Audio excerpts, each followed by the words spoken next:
پہلے کالا افریتم من الجن، جنوں میں سے ایک بہت بڑا جن بولا، کہنے لگا حضور آپ کا یہ تخت برخاست ہونے سے پہلے لے آؤں گا. یہ جو آپ میٹنگ کر رہے ہیں نا، یا فیصلے ختم، کچھ نے لکھا صبح سے شام تک میٹنگ ہوتی ہے اور اس کو آنے میں پتہ نہیں کتنے دن لگیں گے، تو میں یہ برخاست ہونے سے پہلے. اور کچھ نے کہا دی آپ شرط کیوں لگاتے ہیں کہ صبح سے شام تک ہوتی؟ اس جن نے کہا دی آپ 10 منٹ میں فارغ ہو جائیں، آپ فارغ ہوں گے تو تخت آ جائے گا. مفسرین نے لکھا ہے کہ جب قرآن کہتا ہے کہ اس نے کہا کہ آپ کے فارغ ہونے سے پہلے، تو اس کا مطلب ہے کہ جب آپ اٹھیں گے، یہ جگہ خالی کر دیں گے تو تخت یہاں کیویں ہزاروں میل کا فاصلہ ہے آ جائے گا، پر ہوائی جہاز پہ کارگو کرا کے، جی DHL کے ذریعے کیسے آئے گا؟ وہ آئے گا تو بس آئے گا. تو حضرت سلیمان کی تو بادشاہت تھی نا زمانے پہ، فرمانے لگے نہیں نہیں تو لیٹ ہے،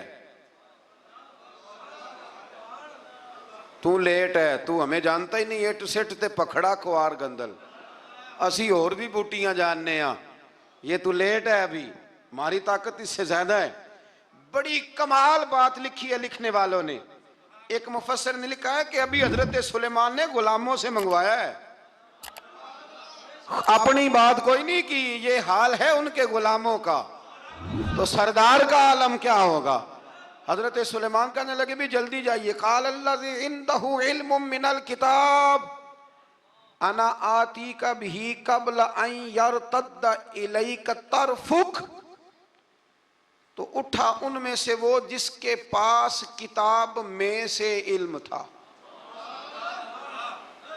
ساری کتاب کا بھی نہیں، علم من الکتاب، کتاب. وہ اٹھے جن کے پاس کتاب میں سے علم تھا، تو وہ اٹھ کے کہنے لگے حضور میں لے آؤں گا. کب؟ آپ کے آنکھ جھپکنے سے، آنکھ جھپکنے سے. بندہ تھا جن تھا؟ جن کی تو بات مانی نہیں انہوں نے. کیا کہا؟ آنکھ جھپکنے سے، میں آنکھ جھپکنے سے پہلے لے آؤں گا. تو حضرت سلیمان کہنے لگے تو ٹھیک ہے چل لا پھر، لا پھر. آنکھ جھپکنے سے بڑے ہی نادان نہیں، پھر غصہ نہیں آتا ان پہ، پھر غصہ نہیں آتا. میرے شیخ کامل، مرشد اکمل، شیخ بحر و بار، حضور غوث پاک جیلانی، حضرت غوث اعظم یوں کر کے شاگردوں کو، مریدوں کو سبق پڑھا رہے تھے، پڑھاتے پڑھاتے ہاتھ آگے کیا، اور جب ہاتھ واپس آیا تو بھیگ گیا تھا سارا. تو شاگرد کہنے لگے حضور یہ کیا ہے؟ فرمایا تمہیں نہیں سمجھ آئے گی، چھوڑو تمہارے والی بات نہیں. خاصاں دی گل آما آگے نہیں مناسب کرنی، رہنے دو تم. کچھ وقت گزرا تو کچھ لوگ آ گئے، ابھی کلاس ختم نہیں ہوئی تھی، کپڑے بھیگے ہوئے ہو. وہ شاگرد پہلے ہی منتظر تھے. کہا تمہیں کیا ہوا؟ کہنے لگے دریا میں جا رہے تھے، اچانک ہچکولیں آنے لگے، تو ہم نے کوئی کسی بے عمل کا بازو تو نہیں نہ تھاما، ہم غوث اعظم کے ماننے والے ہیں. تو دریا میں کہا یا شیخ عبد القادر جیلانی شیئا للہ، اللہ کے راستے میں مدد کرو. تو کہنے لگے بس ایک ہاتھ ہی آیا ہے، اور یوں کشتی کھینچ کے باہر نکالی ہے. تو اب وہ شاگرد سارے چپ کر گئے، کہنے لگے جواب کیوں نہیں دیتے؟ انہوں نے کہا تم نے ہاتھ دیکھا ہے پہنچتا ہوا، اور ہم نے ہاتھ دیکھا ہے یہاں سے جاتا ہوا. تم نے پہنچتا ہوا دیکھا ہے، تو ہم نے. حضرت بہاؤالحق نقش بند بخاری، ان کی ایک مریدنی تھی، اوپر چبارے پہ کسی نے اس کی عزت پہ ہاتھ ڈالا، چبارے پہ اوپر والی منزل پہ. اس مریدنی نے اپنی عزت بچانے کے لیے چھلانگ لگا دی. جب وہ نیچے گر رہی تھی تو حضرت بہاؤالحق نقش بند بخاری پہنچ گئے. نیچے کوئی ایسا بندوبست کر دیا، کوئی چارپائی بچھا دی، کوئی ایسا جس پہ وہ آ کے آرام سے گری اور بچ گئی. حضرت صاحب کی طرف دیکھ کے کہنے لگی حضور آپ کب آئے؟ فرمانے لگے پتر جب تو چبارے سے چلی تھی تب میں بخارے سے چلا تھا. جب تو چبارے سے چلی تھی نا تب میں بخارے سے چلا تھا، اور تیرے نیچے آنے تک میں بھی پہنچ گیا ہوں. میں بھی مالی دا کم راکھی کرنا، پھل کچے ہون یا پکے، اے پیر مریداں دے سر تے ہی رہندا ہے. اے جھوٹے ہون یا سچے، یہ پکی غلامی کریں یا کچی کریں، پیر کی بھی مجبوری ہوتی ہے. کیا کریں؟ پیر مریداں دے